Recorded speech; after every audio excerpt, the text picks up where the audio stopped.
나 찾지 마. 약속해. 기다려. 내가 널 찾을 거니까. Kata-kata dari Inha tentu saja tidak membuat Haejo terkejut. Haejo diam saja saat Inha mulai mengoceh apapun tentang suaminya. Sampai kemudian Inha mendengar Haejo berbicara, di mana Haejo tetap mempercayai Saon. Apapun yang ditunjukkan oleh Inha, tetap saja Haejo percaya kepada Saon. Menurutnya, semua orang punya rahasia. Ia juga pernah menipu Saon, di mana sebenarnya ia pura-pura tidak bisa bicara. Inha pun akhirnya mendengar suara Haejo. Menurutnya, suara adik tirinya itu sangat cantik. Inha lalu memberitahukan jika sepertinya memang ada orang yang dari awal menginginkan jika dirinya dan Saon batal menikah. Mereka berdua lalu penasaran siapa sebenarnya Baek Saon. Apakah nama Saon benar-benar nama aslinya? 백사원이 15부터 Sementara itu, kini Saon berada di rumah bapak pemancing tersebut. Ia pingsan setelah terkena ledakan dari dalam rumah. Sementara Haejo begitu khawatir karena sampai saat ini Saon masih belum pulang ke rumah. Ia bahkan sudah menghubungi polisi, tapi polisi baru bisa menerima laporan kehilangan setelah 24 jam. Haejo kemudian pergi ke rumah mertuanya di tengah malam. Satu-satunya harapannya sekarang adalah ayah dan ibu suaminya itu. Apakah mereka mau bertindak karena Saon tidak ada kabar?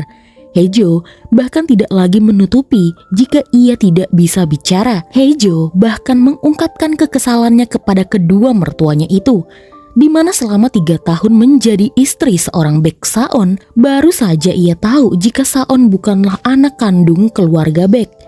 Ibu Saon berkata jika Haejo tidak pantas bertanya kepada mereka. Haejo bukanlah istri asli Baek Saon. Haejo hanyalah pengganti saja. Dan ia berkata jika Saon juga adalah seorang pengganti.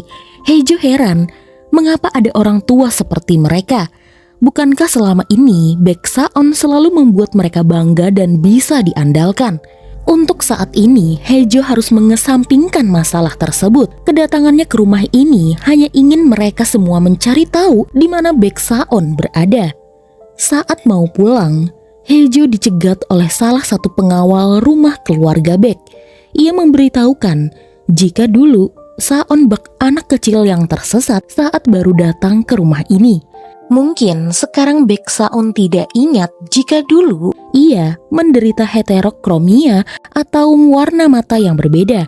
Namun sekarang sudah dioperasi. Ia merasa kasihan dengan Saon kecil dan selalu mengkhawatirkannya. Haejo pun sadar jika penculik asli dengan Baek Saon suaminya sepertinya memiliki hubungan di masa lalu.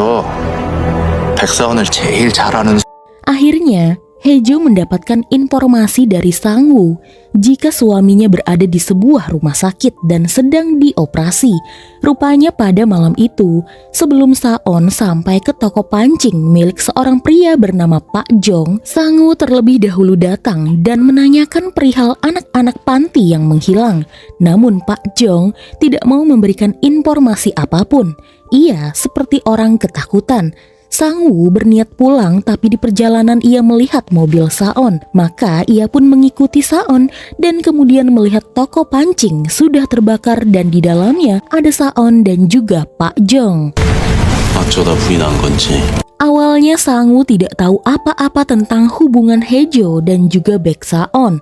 Namun karena barang-barang Saon, terutama ponselnya terus berdering dan ada nama Haejo di sana, ia jadi tahu hubungan apa yang dimiliki Haejo dan juga Saon. Haejo meminta maaf karena banyak hal yang sudah ia tutupi dari Sangwoo. Tapi apa boleh buat? Lalu tiba-tiba Saon bisa dipindahkan ke kamar pribadinya.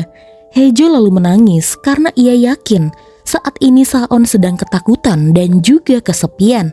Dulu saat ia merasa takut, sakit, ataupun kesepian, Saon selalu berada untuknya. Kini giliran Haejo, ia berjanji akan melindungi suaminya. 그러니까 빨리 눈 떠 제발. Sementara itu di tempat penculik, rekannya Master menegur penculik itu perihal kebakaran yang menimpa Baek Saon. Ia sudah bilang jangan bertindak sendiri tanpa aturan dari dirinya. Jika penculik itu terus melakukannya lagi, maka ia akan mendapatkan masalah. Beruntung, Baek Saon masih bisa selamat. Penculik itu kesal karena menurutnya Master lah yang akan mendapatkan masalah. Ia juga kesal saat si Master menyebut nama Saon. 사고는 네 놈이 칠 것 같은데? Di rumah sakit, Baek Saon tiba-tiba bermimpi. Mimpi sewaktu dirinya masih kecil dan dirawat oleh Pak Jong, pemilik toko pancing. Suatu hari, Baek Saon melihat seorang kakek-kakek dan seorang anak laki-laki yang seusia dirinya. Pak Jong berpesan kepada Saon untuk tidak keluar di malam hari. Namun pada saat itu, Saon tetap keluar karena ia mendengar seseorang meminta tolong. Saon lalu melihat kakek itu sedang menenggelamkan seorang anak. Dan di sana, kakek itu mendatangi Saon dan berkata, kini posisi cucunya bisa ia pilih sesuka hatinya. Itulah alasan kenapa dari kecil Saon tidak mempunyai nama. Saon pun terbangun dan mendapati jika istrinya berada di sampingnya. Haejo lalu bergegas mencari dokter dan ia bertemu dengan Sang-woo yang hendak menjenguk Saon. Rupanya, Sang-woo membawa Saon ke rumah sakit milik ayahnya. Ia menjamin jika keadaan Saon tidak akan diketahui oleh orang-orang. Saon lalu bertanya bagaimana kondisi Pak Jong.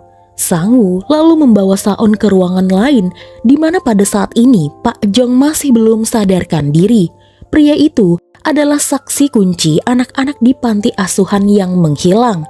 Ia ingin Sang-woo melindungi Pak Jong.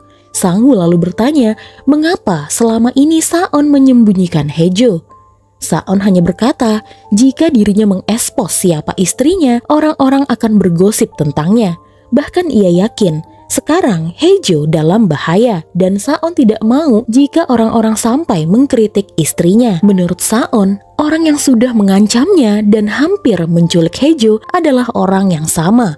Pak Jong meninggalkan pesan kepadanya jika pelaku masih hidup dan Saon sepertinya tahu siapa si pelaku. 죽은 줄로만 알았던 그놈이. Setelah itu, Saon mencari keberadaan Haejo.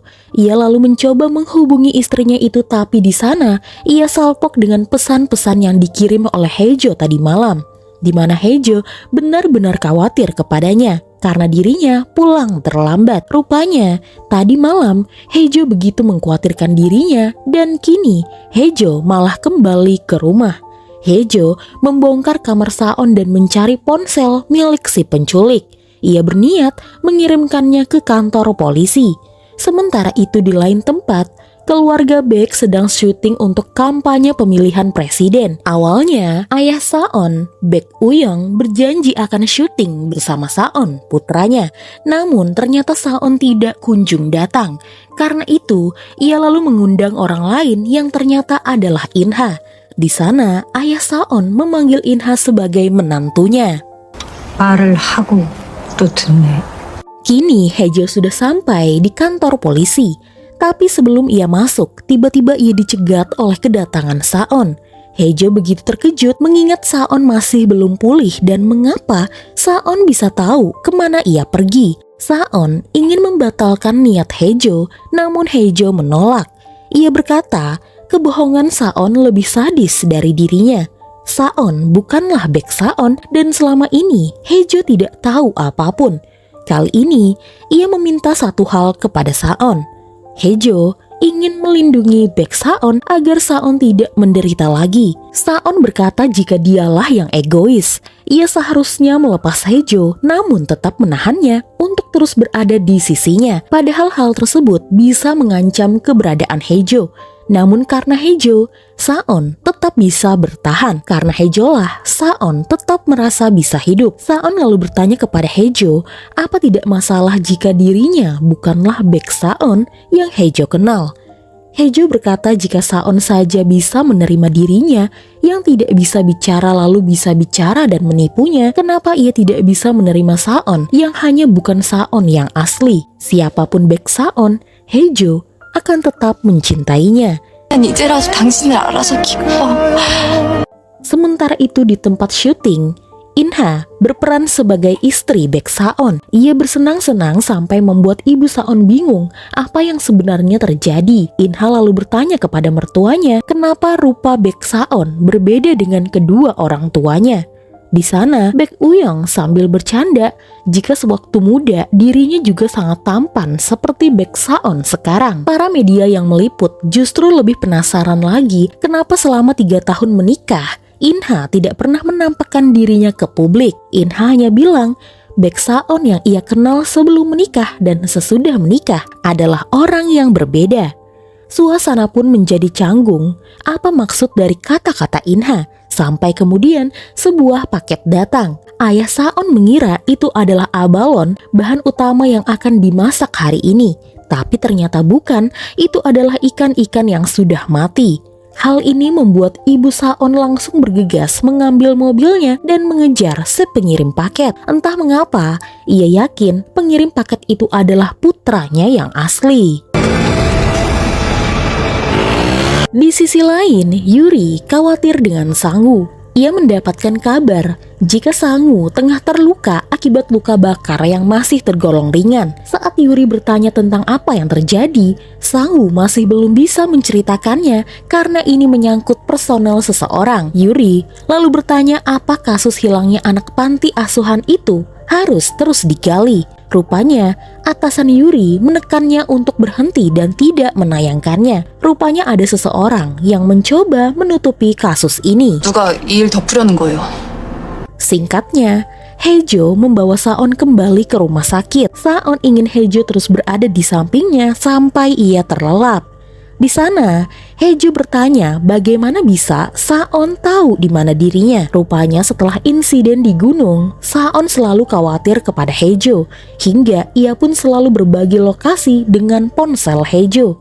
Saon memberikan pesan kepada Hae-jo, jika suatu hari nanti ia menghilang lagi, ia berharap Hae-jo tidak mencarinya, karena dia yang akan mencari Hae-jo.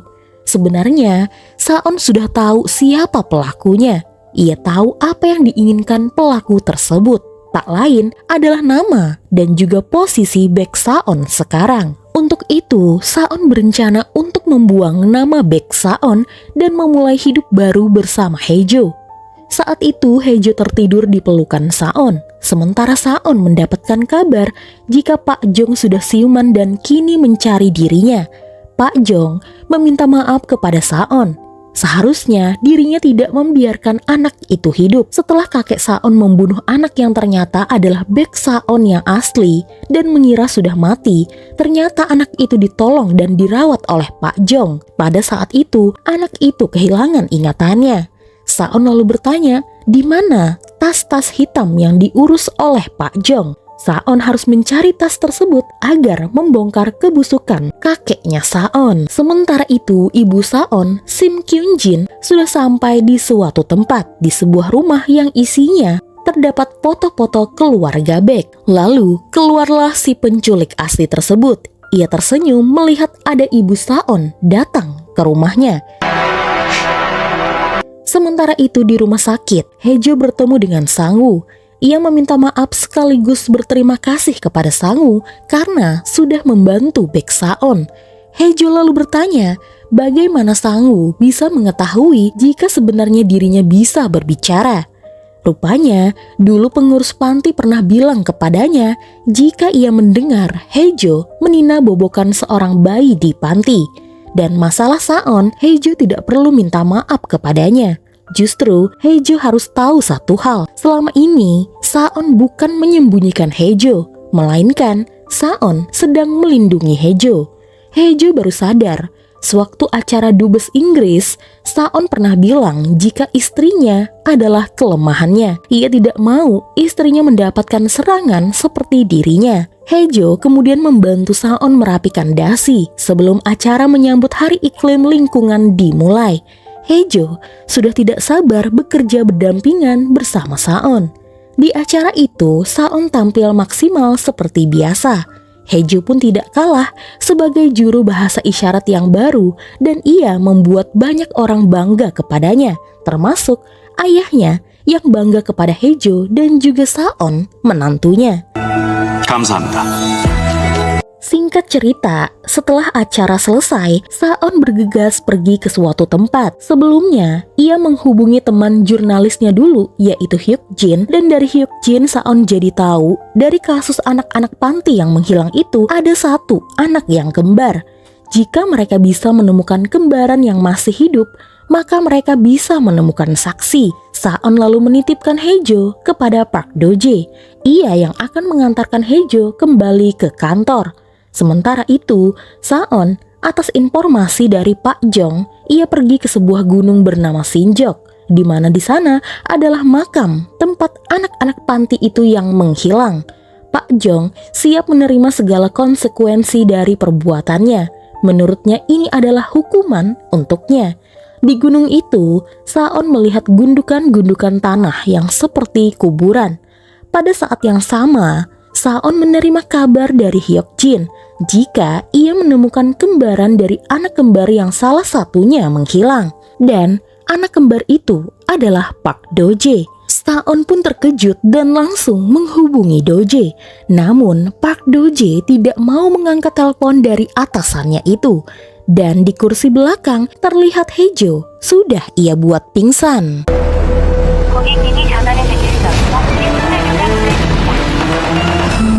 우리의 결말이 슬프지 않았으면 좋겠어. 이 순간을 떠올리며 울지 않도록 그러면 안 될까.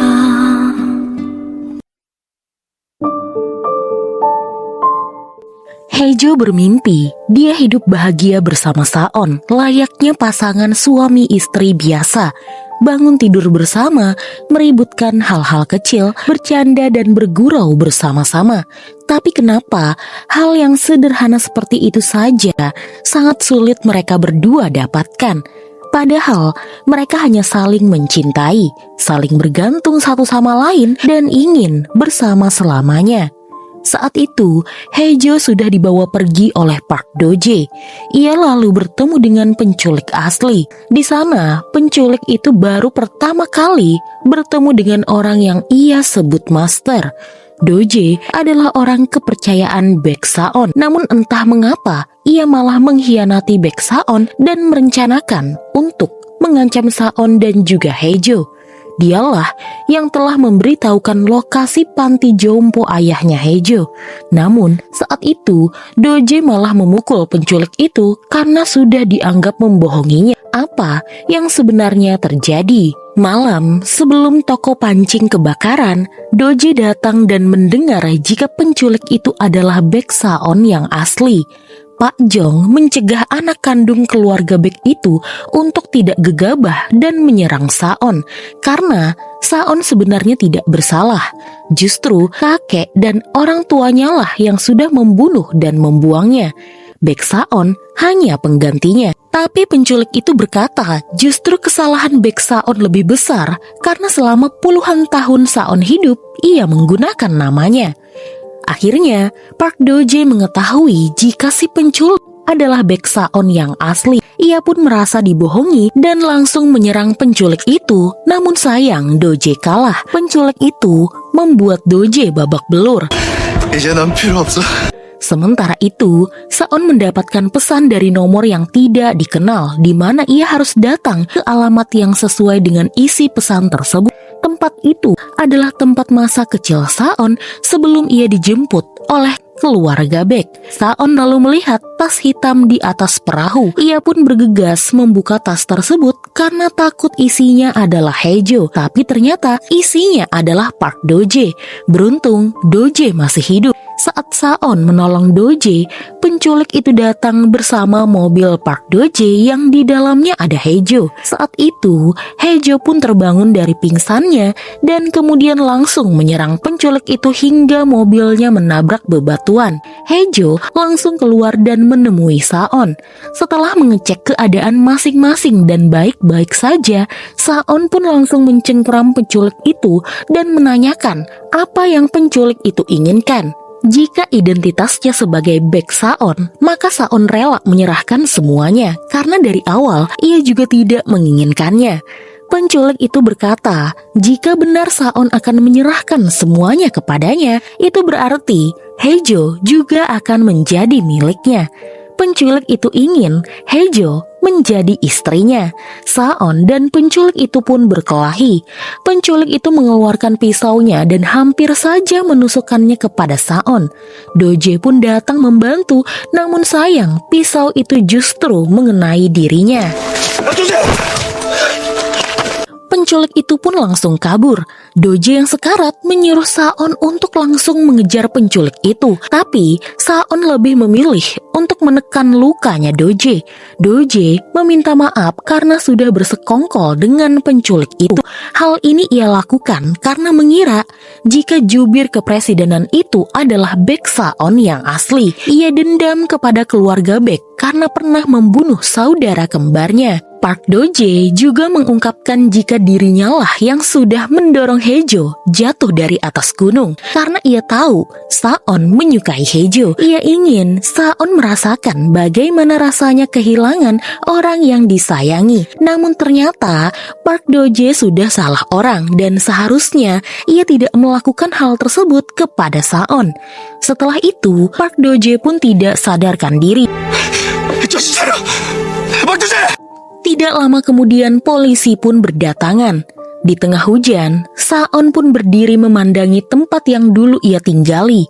Apa yang terjadi berawal dari tempat ini. Saon juga menyalahkan dirinya sendiri atas apa yang menimpa Haejo.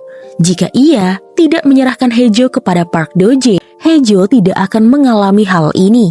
Haejo menyuruh suaminya itu untuk tidak menyalahkan dirinya sendiri. Sementara itu, penculik itu sedang mengobati luka-lukanya. Ia lalu teringat dengan kedatangan ibunya pada hari itu. Melihat dirinya, ibunya langsung menangis. Bukan karena mengasihaninya, tapi ibunya mengasihani dirinya sendiri. Karena pernah percaya dengan Baek Jang-ho bahwa putra kandungnya sudah mati. Tapi penculik itu berkata jika ibunya berbohong. Keluarga Baek memang ingin menyingkirkannya. Jika dulu ia kembali ke rumah, pasti dirinya akan dibunuh lagi. Pada saat itu, pengawal pun datang dan hendak menangkap penculik itu dengan menyetrumnya. Alat setrum itu malah mengenai Kyung Jin dan ia pun langsung pingsan. Sementara penculik itu berhasil kabur. Kyung Jin pun terbangun di rumahnya.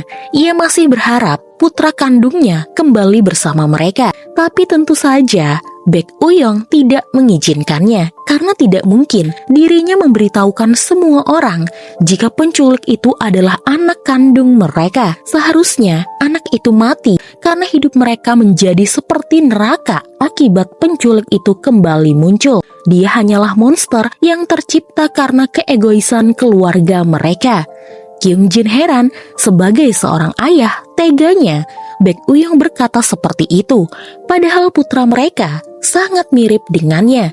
Dan sekarang Baek Saon, putra pengganti, malah mirip dengan Baek Jang-ho, ayah Baek Uyong yang sukses dan disegani oleh banyak orang. Baek Saon dengan cepat meraih kesuksesan ketimbang Baek Uyong. Siapa Baek Uyong jika tidak ada Baek Saon?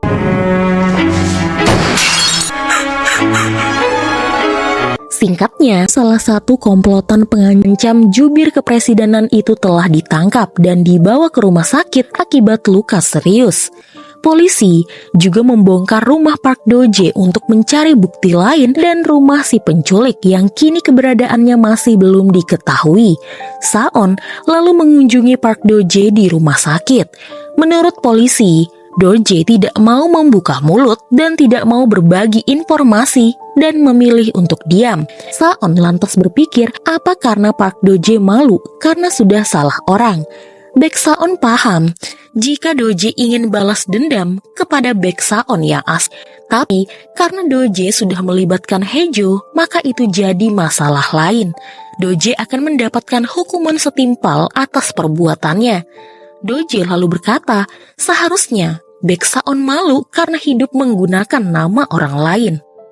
Saon akui demikian dan menurutnya semua orang akan mendapatkan hukuman atas apa yang mereka lakukan. Doji lalu bertanya apa selama ini Saon pernah mencurigainya karena selama ini ia ketakutan, takut Saon tahu apa tujuannya. Saon hanya bilang jika ia percaya kepada Doji dan meski terlambat, Saon ingin kali ini Doji mempercayainya. 늦었지만 믿어볼 생각 없습니까? Sementara itu, polisi akhirnya membongkar makam-makam anak panti yang menghilang. Dan saat ini, mereka kesulitan mengidentifikasinya karena hanya tertinggal barang-barang mereka saja. Baek Saon lalu menghubungi Sangu dan meminta bantuannya untuk mengidentifikasinya. Karena hanya Sangu yang tahu barang-barang pribadi milik korban. Ia berusaha untuk menahan diri untuk tetap tegar. Ia bersyukur teman-temannya akhirnya ditemukan. Ia juga beruntung ada Yuri yang menemaninya. Sifat Yuri yang ceria membuat rasa sakit pada diri Sangu mereda. 고마워요. Sementara itu di rumah, Haejo dan Inha kembali bertemu. Inha akhirnya tahu jika penculik dan yang mengancam Saon adalah Baek Saon yang asli. Ia jadi ingat, dulu saat mereka masih kecil, Yujin, adik laki-laki Inha, pernah bertemu dengan anak tetangga. Setelah itu, mereka bertemu dengan Saon. Namun, perawakannya berbeda dari anak yang kemarin ia lihat. Tidak lama kemudian, terjadilah kecelakaan yang menyebabkan Yujin tewas. Setelah itu, Baek Saon yang ia lihat tidak pernah terlihat lagi. Haejo terkejut karena Inha menduga kecelakaan mereka bukanlah kecelakaan biasa. Inha lalu ingat dengan dokumen yang berisikan informasi jika Saon bukanlah anak kandung dari Baek Uyong. Sepertinya ia tahu siapa yang sudah mengirimkan dokumen itu kepadanya, dan dia adalah Baek Saon. Saat Saon sampai ke rumah, ia melihat Haejo menggunakan gaun yang pernah ia belikan. Haejo lalu mendorong Saon untuk duduk di kursi dan memberikannya sebuah kertas yang berisikan perjanjian pernikahan, di mana Saon tidak boleh menceraikannya. Tidak ada perceraian di antara mereka berdua. Lalu, publik harus tahu jika mereka berdua adalah pasangan suami istri. Jika melanggar, maka salah satunya harus membayar 2 miliar. Haejo ingin menjalani hidupnya bersama Saon. Ia sudah tahu dari Inha jika Saonlah yang memberitahukan jika dirinya bukanlah putra kandung keluarga Baek. Dan rencana Saon berhasil. Inha menolak menikah dengan Saon dan Saon memilih Haejo sebagai istrinya. Karena dari awal Haejo bukanlah pengganti. Saon memang menyukainya. Jika masalah ini selesai, ia ingin menikah dengan Saon. Saon lalu berkata, jika masalah ini selesai, dirinya lah yang akan melamar Haejo. Saon pernah berpikir untuk apa ia dilahirkan jika ia harus menggunakan kehidupan orang lain. Namun sekarang ia mengerti, rupanya hidup sebagai Baek Saon agar ia bisa bertemu dengan Haejo. 사랑해. Sementara itu, Park Do-jae akhirnya mengetahui jika polisi sudah menemukan saudara kembarnya. Ia pun berniat menyusul kakaknya itu, namun berakhir gagal. Saon yang mendengar hal tersebut lalu berusaha memberikan nasihat. Memang menyedihkan mendengar kakak Do-jae tewas dengan cara seperti itu, tapi Do-jae harus tetap hidup. Mendengar jika Saon masih peduli kepadanya meski ia berbuat salah, Do-jae lantas membuka hatinya dan membantu kepolisian. Rupanya selama ini Do-jae sudah menaruh alat pelacak di ponsel si penculik, motor, dan juga perahunya. Salah satu alat pelacak itu masih aktif dan kini para polisi tinggal menemukan pelaku. Sementara itu hari ini adalah hari upacara kematian Baek Jang-ho, kakeknya Saon. Sebelum pergi, Inha dan Haejo mendatangi ayah mereka untuk menanyakan kesepakatan apa yang ayahnya lakukan dengan Baek Jang-ho. Pada waktu itu, Ketua Hong akhirnya tahu jika pelaku yang membuat anak-anaknya kecelakaan hingga anak bungsunya mati adalah kakeknya Saon, yaitu Baek Jang-ho. Ia hampir saja menembak senjatanya ke arah ketua Baek itu, namun kakek Saon mengajukan kesepakatan. jika dia akan membunuh cucunya sendiri agar impas. Inha lalu memberitahukan jika cucu ketua Baek itu masih hidup dan dialah orang yang sudah mengancam Baek Saon. Ketua Hong lalu mendatangi upacara kematian Baek Jang-ho dan di sana ia membuat keributan dengan menembakkan senjatanya. Ia ingin keluarga Baek menunjukkan di mana Baek Saon yang asli bersembunyi. Pada saat itu, ada ledakan yang membuat rumah tersebut kebakaran. Rupanya, penculik itu berada di sana. Sayangnya, pada saat orang-orang berlarian keluar rumah, Haejo tiba-tiba menghilang. Pada saat itu, Saon datang terlambat. Ia pun langsung mencari Haejo, namun ia tidak menemukannya. Saon lalu menerima telepon dari penculik jika Haejo sudah ia bawa pergi dari sana.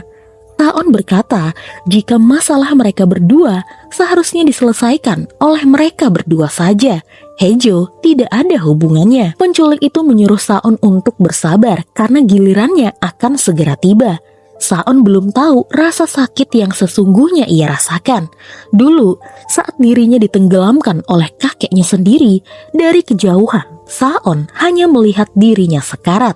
Jadi, dia juga ingin menyaksikan bagaimana Saon meminta pertolongan darinya. Saon lalu berkata kepada Haejo untuk tidak khawatir.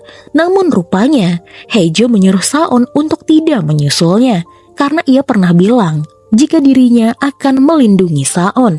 Haejo hanya ingin Saon tahu satu hal, dirinya sangat mencintai Baek Saon. Lalu Haejo berkata kepada penculik itu jika dirinya akan segera mengakhirinya. Haejo akan pastikan penculik itu tidak membuat Saon menderita lagi. Lalu Haejo langsung membanting setir mobil itu ke jurang dan mereka pun jatuh ke sungai. 희주야! Mobil Haejo jatuh di kedalaman 20 meter. Bisa dilihat mobil Haejo rusak parah, namun baik itu si penculik maupun Haejo tidak ditemukan.